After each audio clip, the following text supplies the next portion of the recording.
10 പൈസക്ക് ഗുണമില്ലാത്തൊരു സംവിധാനം പോലെയാണ് ഈ ബോംബ് കേസുകളിൽ കേരളത്തിലെ പോലീസ് ആക്ട് ചെയ്തുകൊണ്ടിരിക്കുന്നത്. അല്ല, തെരഞ്ഞെടുപ്പ് സമയത്ത് പോലും ബോംബ് നിർമ്മിച്ച് സ്റ്റോക്ക് ചെയ്ത് വെച്ചിട്ട് അതിൻ്റെ നിർമ്മാണത്തിനിടക്ക് ആള് പൊട്ടി മരിക്കുമ്പോൾ അതിനെ സംബന്ധിച്ച് ഈ നാട് മുഴുവൻ ചർച്ച ചെയ്യുകയും ഇത് അവസാനിപ്പിക്കണമെന്ന് ആവശ്യപ്പെടുകയും ചെയ്തപ്പോൾ അന്ന് ഇതിൻ്റെ നേതൃത്വം ഒന്നടങ്കം പറഞ്ഞ് അത് ചർച്ച ചെയ്യേണ്ട വിഷയമേ അല്ല എന്നുള്ള നിലപാടാണ് CPM എടുത്തത്. പാർട്ടിയായിട്ട് യാതൊരു ബന്ധവും ഇല്ല എന്നുള്ള നിലപാടാണ് എടുത്തത്. ഞങ്ങൾ പറയുന്നത് അത് ഉണ്ടാക്കുന്നവൻ മരിക്കുന്നു. ഇപ്പോൾ ഇതാ ഒരു തെറ്റും ചെയ്യാത്തൊരു പാവം വൃദ്ധൻ ഒരു സ്റ്റീൽ പാത്രം തുറന്നു നോക്കുന്നതിനിടയ്ക്ക് അത് പൊട്ടിയിട്ടൊരു നിരപരാധിയുടെ ജീവനും പോയിരിക്കുകയാണ്. ഇതൊക്കെ ഉണ്ടാക്കുന്നവർക്ക് എന്ത് നേട്ടമാണ് ഈ നാട്ടിൽ ഉണ്ടാകുന്നതെന്ന് അവരൊന്ന് ആലോചിക്കട്ടെ. ഇതുണ്ടാക്കി വെച്ചും അത് പ്രയോഗിച്ചും അതുകൊണ്ട് ആളുകളെ ഭീഷണിപ്പെടുത്തിയൊക്കെ തെരഞ്ഞെടുപ്പ് ജയിക്കാൻ കഴിയുമെന്നുള്ള വല്ല ധാരണയുണ്ടെങ്കിൽ കാസർഗോഡും കണ്ണൂരും വടകരയും ഉൾപ്പെടെ കോഴിക്കോട് ഉൾപ്പെടെ കൃത്യമായ മറുപടി അതിന് നൽകിയിട്ടുണ്ട്. ഈ നാട്ടിലെ ജനങ്ങൾ ആഗ്രഹിക്കുന്നത് സമാധാനമാണ് എന്നുള്ള തിരിച്ചറിവ് കഴിഞ്ഞ തെരഞ്ഞെടുപ്പ് റിസൾട്ടിൽ നിന്ന് ഇതുണ്ടാക്കുന്നവർക്കുണ്ടാവണം. ജനത ആഗ്രഹിക്കുന്നത് സമാധാനമാണ്.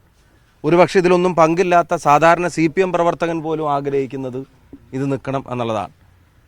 ഇപ്പോൾ ഇതാ ഇതിൻ്റെ പിന്നിലെയും ഇപ്പോൾ ബോംബ് അടിമുടി CPMകാരായിട്ടുള്ള ആളുകൾ ഉണ്ടാക്കുന്നതിൻ്റെ ഇടയ്ക്ക് പൊട്ടി മരിച്ചിട്ട് അതിലെ മുഴുവൻ പ്രതികളും പാർട്ടി ബന്ധമുള്ളവരായിട്ട് പോലും പാർട്ടിക്ക് ബന്ധമില്ല എന്നാണ് പത്രസമ്മേളനം നടത്തി പറഞ്ഞത്.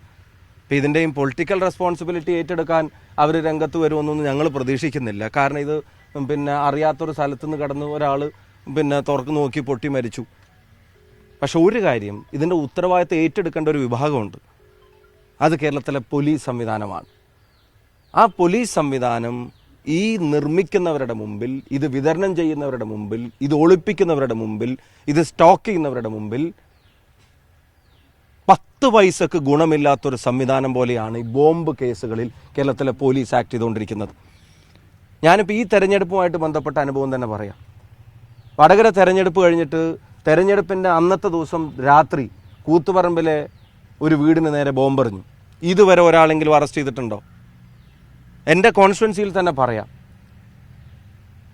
മണിയൂർ ബ്ലോക്ക് കോൺഗ്രസ് കമ്മിറ്റിയുടെ സെക്രട്ടറിയുടെ വീടിന് നേരെ, വനിതാ ലീഗ് പ്രവർത്തകർക്ക് നേരെയാണ് ഇവിടെ എറിഞ്ഞത്, കൂത്തുപറമ്പിൽ എറിഞ്ഞത്. മണിയൂർ ബ്ലോക്ക് കോൺഗ്രസ് കമ്മിറ്റി സെക്രട്ടറിയുടെ വീടിന് നേരെ ബോംബെറിഞ്ഞ് ഉഗ്ര സ്ഫോടനം ഉണ്ടായി.